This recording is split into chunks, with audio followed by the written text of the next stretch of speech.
Hi everybody, Regina from Eat Travel Life wanted to talk to you today about how to bake pumpkins. Now, when baking a pumpkin, you don't just go get a jack-o'-lantern and bake it. You actually want to purchase a pie pumpkin and bake it. When you bake the pumpkin, there's a couple things you need to do first. You're going to want to wash your pumpkin. You're going to want to get a cutting board and a knife and an ice cream scoop and a bowl. So that'll help you prepare for everything. When cutting your pie pumpkin, you're going to want to cut it in half. You're going to need to remove the stem from your pumpkin if you haven't done so already, and then cut it down the middle. And you're going to want to use a sharp knife. I like using a chef's knife. This is, I think, a mini chef's knife.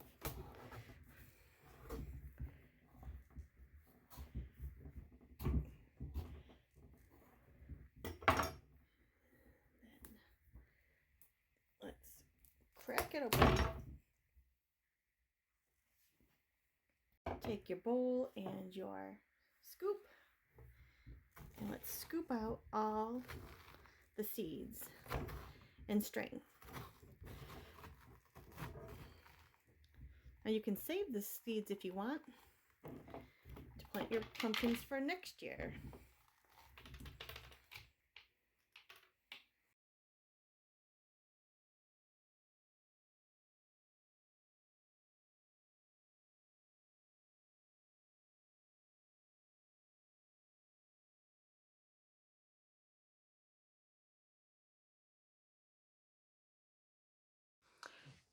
There's a couple ways you can bake your pie pumpkin. You can microwave it, or you can put it in the oven. We're going to microwave half of this, and we're going to put it on a plate, and then you'll microwave it for about 15 minutes until it's soft.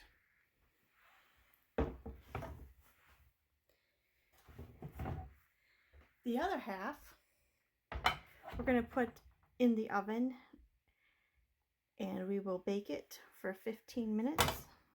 Preheat the oven to 400 degrees, and you'll bake it for 45 minutes to an hour. That's my preferred way to do it, because a couple tips about baking the pie pumpkin. I like to put a silicone mat down on my baking sheet so it doesn't stick, and I put 2 down at a time and bake them.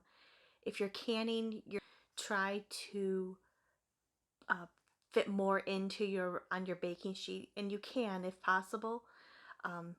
The baking pie pumpkins, when I select them, they're about the size of a head ish, sort of. So you will be able to navigate on your baking sheet what you can do. And if you have 2 baking sheets, you can put 2 baking sheets in your oven. No harm getting as many done as possible. Planning to microwave all of your pumpkins in your microwave. I stress caution on this. I canned 10 pints of pie pumpkin, killed my microwave. So give it some rest. Even microwaving 1 or 2, it does get very hot in there. So just be careful with microwaving. Once the time is up for the microwave or oven, just go ahead and remove them from the oven or microwave and allow them to cool. That may take 10-15 minutes so that you're able to touch them with your hand. You can then take that same ice cream scoop that you have washed now and scoop the pie filling, the pie pumpkin out of the rind, and it will come out very easily. And from there, you can then make your muffins, you can make your pie, you can make your ice cream, whatever you want to do with that delicious pie pumpkin. Thanks so much for watching. Be sure to give us a thumbs up and subscribe to our channel. We so appreciate it. Have a wonderful day.